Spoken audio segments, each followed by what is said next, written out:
Hi future attorneys, today we're decoding the 2025 bar. In this series, we'll not just answer bar questions, we'll also break down the principles, the logic, and the substance behind them. And I'll share strategies to help you craft stronger bar answers.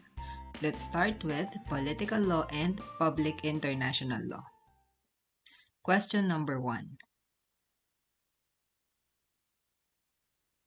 The issue in this problem is whether Ordinance Number 12345 violates the non-impairment clause under Section 10 of the Bill of Rights.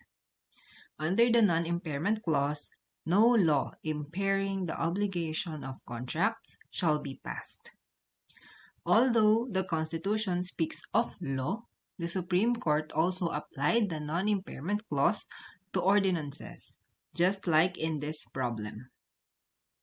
First, let's recall the general rule and exception. The general rule is that no law or ordinance impairing the obligation of contracts shall be passed. An exception to this is the exercise of police power.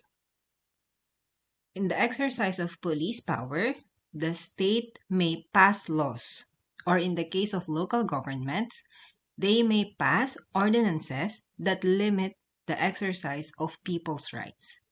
This includes their right to enter into lawful contracts. In other words, the right to contract may be limited by the exercise of police power, whether by the Congress at the national level or by the local government councils at the local level. Let's check the facts of the case and see whether we should apply the general rule or the exception. First, let's compare the subject matter of the contract and the subject matter of the ordinance. Under the contract, ABC Construction is obliged to construct an 8-story building measuring 34.4 meters for XYZ Group. This building is to be built behind the intended new airport. Meanwhile, under the ordinance, buildings along the new airport should not be higher than 5 stories or 21.5 meters. Note that the contract between ABC Construction and XYZ Group predated the passage of the ordinance. The rights of the parties under the contract already existed at the time the ordinance was passed. And this ordinance impaired the rights and obligations of ABC and XYZ under their contract. Because of the ordinance, ABC can no longer deliver on its obligation to build the 8-story building. ABC can only build up to 5 stories. But does this situation fall under the exception? In other words, is Ordinance 12345 a valid exercise of the local government's delegated police power? It can be tricky since the problem itself did not state the policy or the reason behind the passage of Ordinance 12345. So we have to extrapolate from the facts. Ordinance 12345 imposes a height limit on buildings to be constructed along the new airport. The question I ask myself is there a correlation between building height in the vicinity of airports and any public welfare considerations? In this case, I think limiting the height of buildings along the new airport is intended to promote public safety. High buildings near airports increase the possibility of accidents and endangers the safety of both the passengers and the inhabitants of these tall buildings. And I think this regulation is reasonable in relation to the public safety objective. The regulation is limited to buildings along the new airport, and it just imposed a height limitation, but not an absolute prohibition on constructions along the airport. In other words, Ordinance 12345 is a valid exercise of the local government's delegated police power. There is lawful subject, which is the promotion of public safety, and the means is lawful, meaning the regulation is reasonable and not unduly restrictive. With this in mind, this is my suggested answer. No, XYZ Group Inc.'s case will not prosper. Under jurisprudence, the valid exercise of police power is a recognized exception to the non-impairment clause of the Constitution. Moreover, the exercise of police power is valid if the regulation is reasonably necessary to promote the general welfare, including public safety. In this case, Ordinance number 12345 constitutes a valid exercise of the Sangguniang Panlalawigang's delegated police power. By limiting the height of buildings to be constructed along the new airport, the risk of accidental plane crashes involving tall structures is reduced or minimized. The regulation promotes public safety and is reasonable, as it merely imposes height restrictions rather than an absolute prohibition on construction along the new airport. Accordingly, XYZ Group Inc.'s challenge against the ordinance will not prosper. I guess everyone is familiar already with the structure of answering bar questions. This is commonly known as the ALAC method.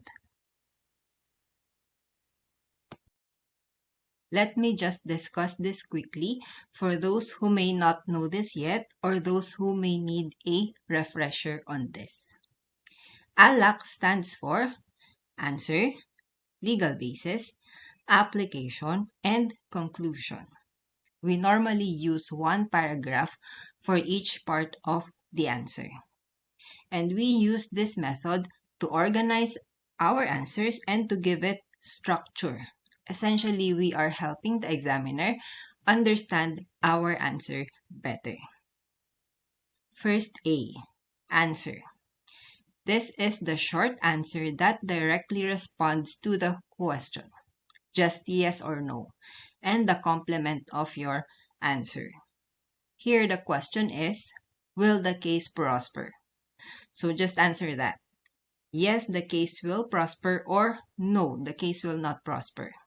In this part, you don't have to discuss yet whether the ordinance violates the non-impairment clause. L. L is for legal basis. This is the general principle of law that you apply to the facts stated in the problem. You need to mention a legal basis, whether it's under the Constitution or under jurisprudence or case law, under the civil code, under international law, etc. But you don't need to mention specific articles or section numbers. General citation is sufficient in most cases. Next step, be concise and direct to the point when citing your legal basis. Decide whether you are applying the general rule or the exception. If you are applying the exception, normally you don't need to mention the general rule, and vice versa. The second A is for application. This is where we apply our legal basis to the facts of the problem. In the legal basis, we cited general principles of law. In the application, we essentially make the general more specific to the facts. It's like we are concretizing the general principles of law by supplying it with the specific details found in the problem. In the application, repetition is okay. What do I mean by that? It is okay to repeat the wordings of your legal basis in the application. It is okay to repeat the wordings of the facts in the problem in your application. In fact, repetition is preferred because it makes the answer clearer. And last is letter C, which stands for conclusion, which is usually just the restatement of your short answer. In any case, remember the golden rules in answering bar question: clarity and conciseness. As much as possible, all words that you are going to use in your answer must have a function. You don't need to elaborate if you don't have to. Don't mention unnecessary legal principles just to show that you know them. Just answer directly, no need to be fancy. Use simple and short sentences as much as possible because these are easier to understand. Remember that you have to help the examiner understand your answer better. With that in mind, let's now go back to the suggested answer.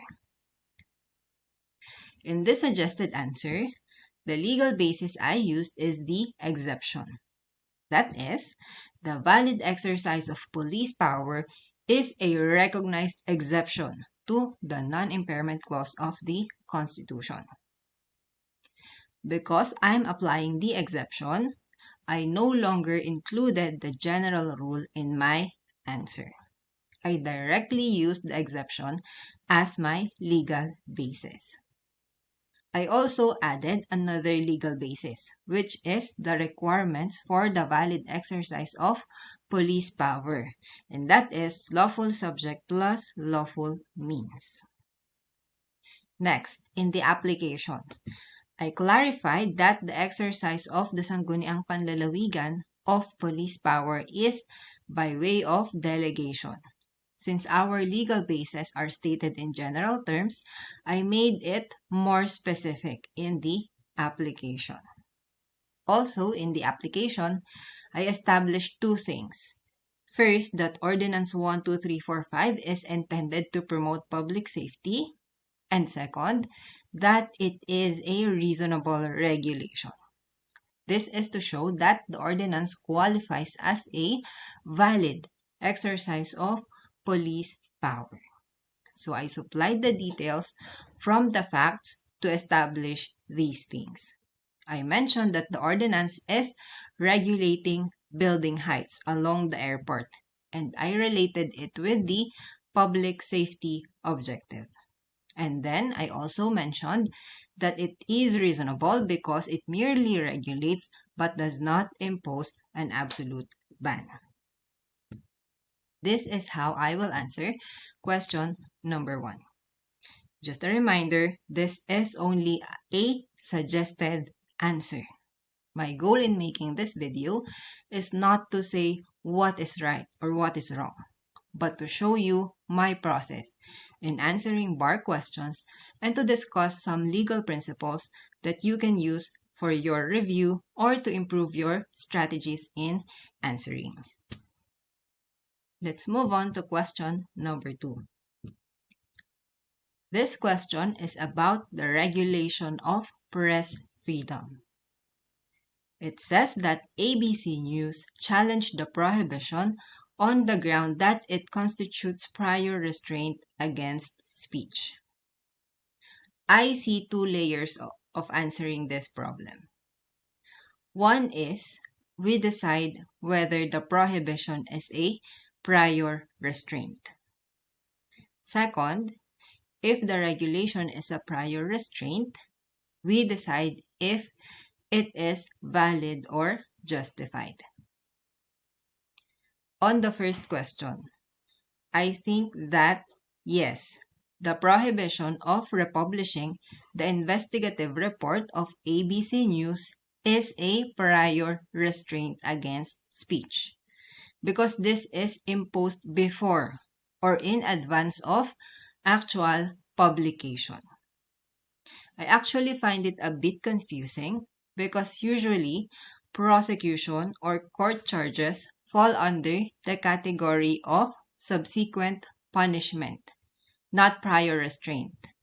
But I guess my interpretation is that the regulation here is not exactly the court charges, but the prohibition imposed by the Secretary of Justice. Also, I'm not sure if this is the point of the problem or if the objective of the examiner is for you to differentiate between prior restraint and subsequent punishment against freedom of speech. If you answered no, the challenge is not correct because the prohibition is not a prior restraint. Or yes, the challenge is correct because it is a prior restraint.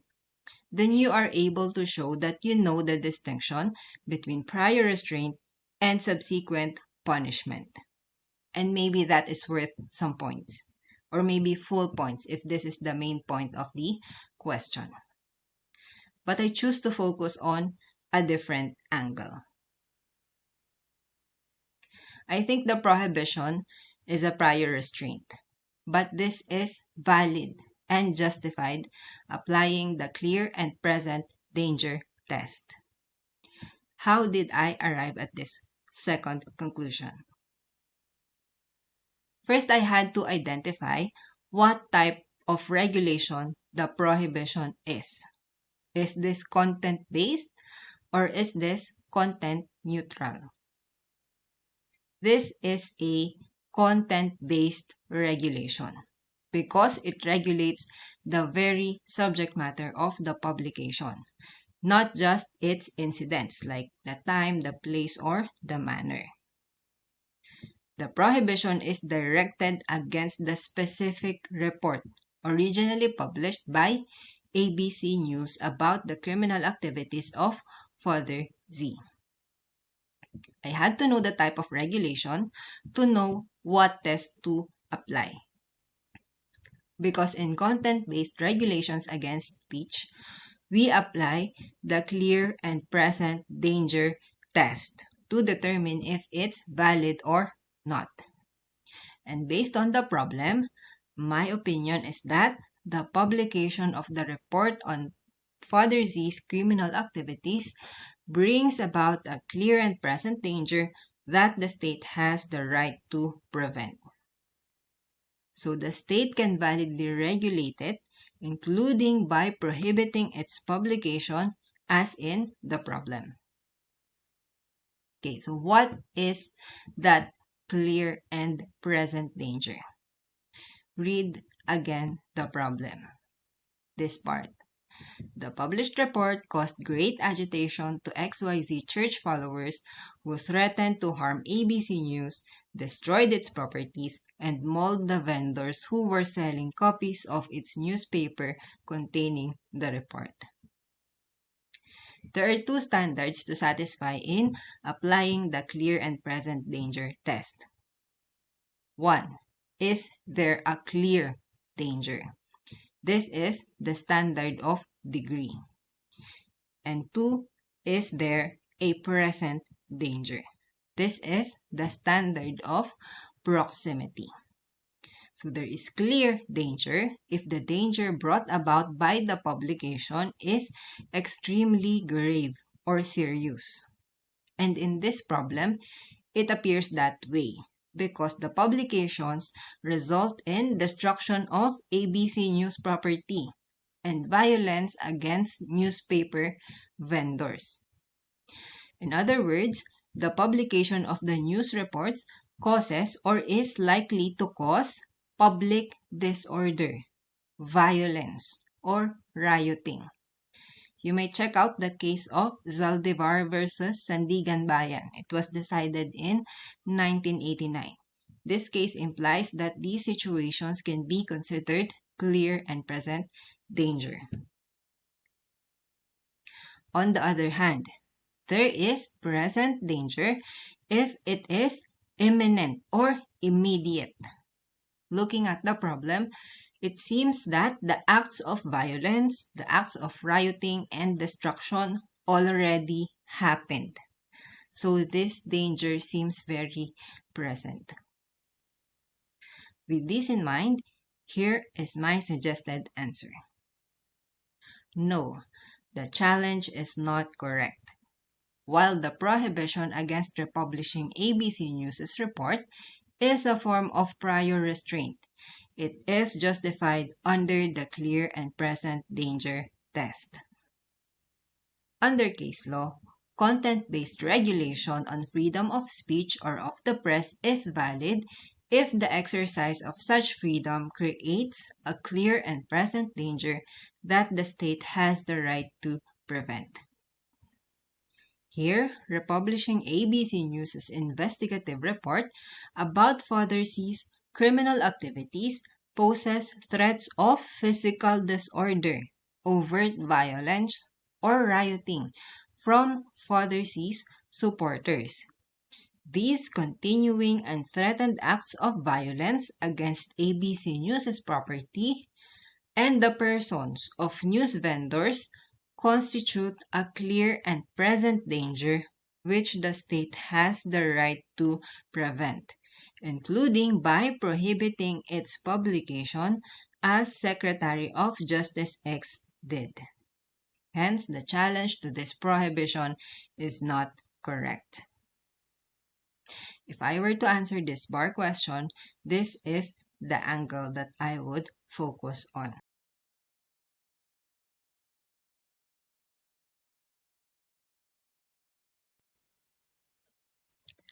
Question number 3 is about the first requisite of judicial review, the requirement of an actual case or controversy.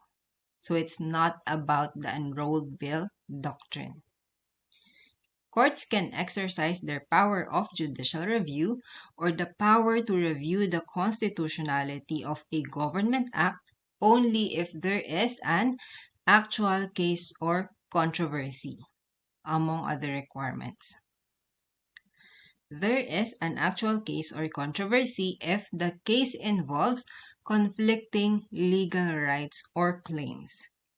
The petitioner must be asserting a right under the law that is violated by a government act. This is what we mean by the requirement of an actual case or controversy.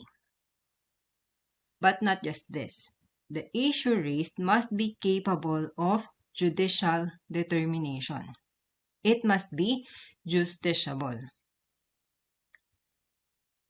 Some cases may involve conflicting legal rights but are not justiciable, like moot and academic questions and political questions. And this is where I focus on my suggested answer. For me, the issue in this problem is a political question.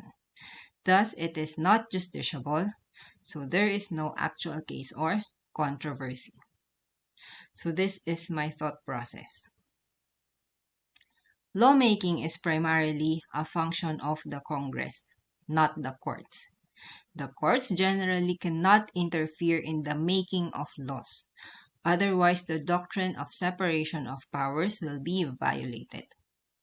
The courts, specifically the Supreme Court, take part in the development of the legal system by interpreting the law through its decisions, or by determining its constitutionality through judicial review. But the courts cannot interfere in the passage of a law from a bill.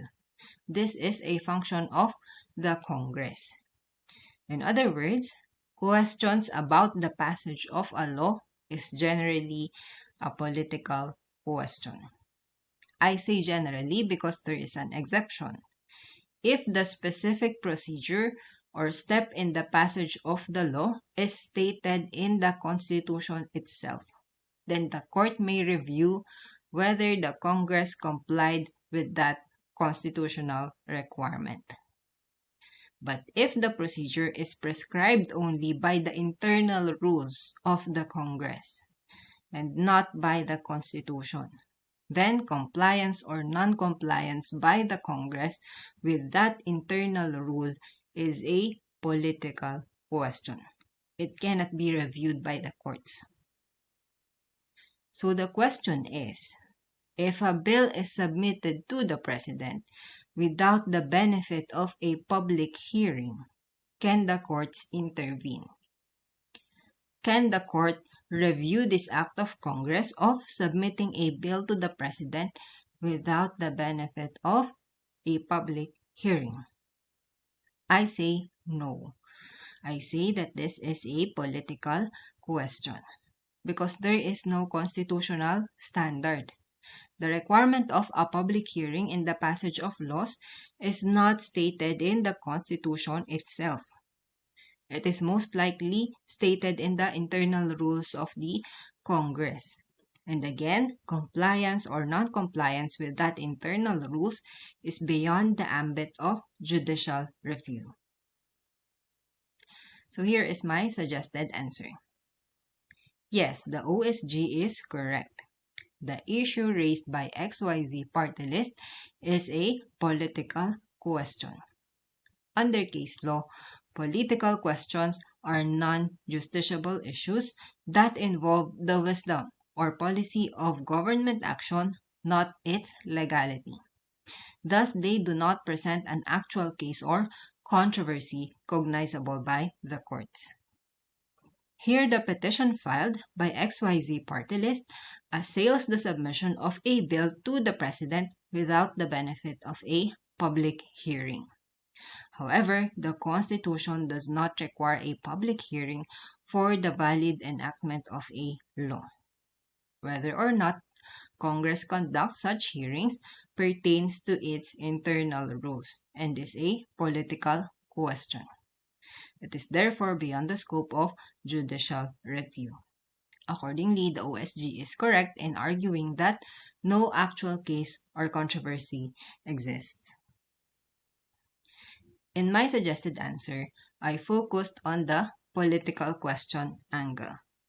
But I think it's also possible to focus on the angle of grave abuse of discretion amounting to lack or excess of jurisdiction.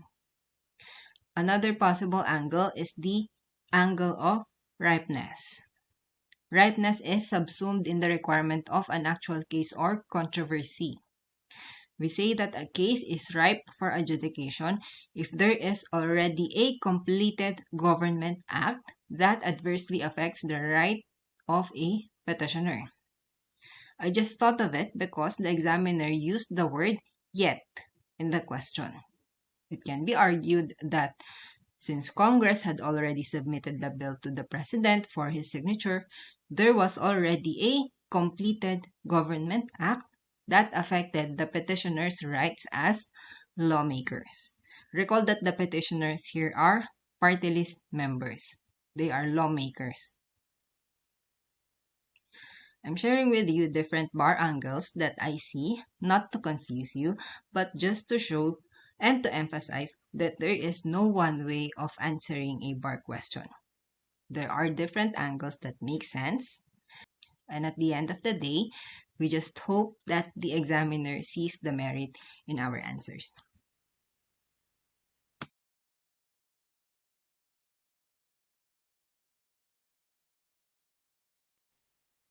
Question number 4 is relatively straightforward.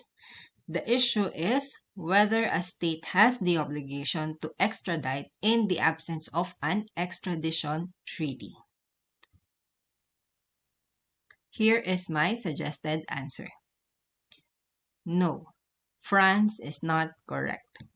Under international law, a state is not obliged to extradite a fugitive to another state in the absence of an extradition treaty in force between them. Here, France admitted that there is no extradition treaty in force between France and the Philippines.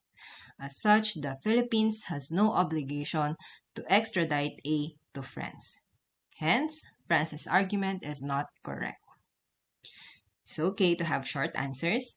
Actually, it is better to have a short answer if it captures the substance of the question. You don't need to cite unnecessary legal basis just to make the answer longer. For me, the short answer is enough. Just state the legal basis and apply it to the facts.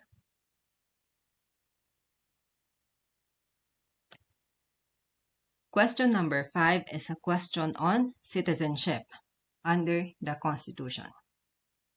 Okay, under the Constitution, if either parent of a child is a Filipino citizen, then the child is also a Filipino citizen, regardless of where the child was born. Here, baby C's father is Filipino when he or she was born, because only the mother got naturalized as an American citizen at this point.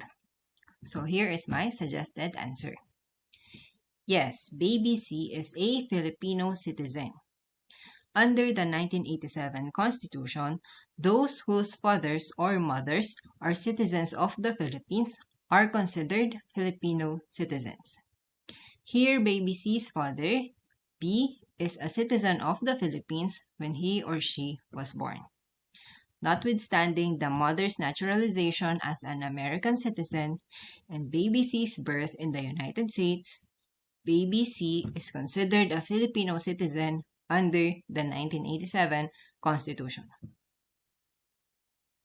Although baby C is actually a dual citizen, baby C is also an American citizen since the U.S. follows jus soli, or citizenship by place of birth. I'm not sure if the dual citizenship or the jus sanguinis rule is worth mentioning. I think the Constitution is a sufficient legal basis for this problem. When answering bar questions, sometimes we also need to exercise restraint. Because we studied a lot, sometimes we feel the need to write down a lot of legal concepts, thinking that maybe it will impress the examiner. I know I'm guilty of this, especially when I was in law school. Looking back, that might not have been the best strategy. Anyways, thank you for listening, future attorneys. Keep studying smart and see you in the next episode of Decoding the 2025 Bar.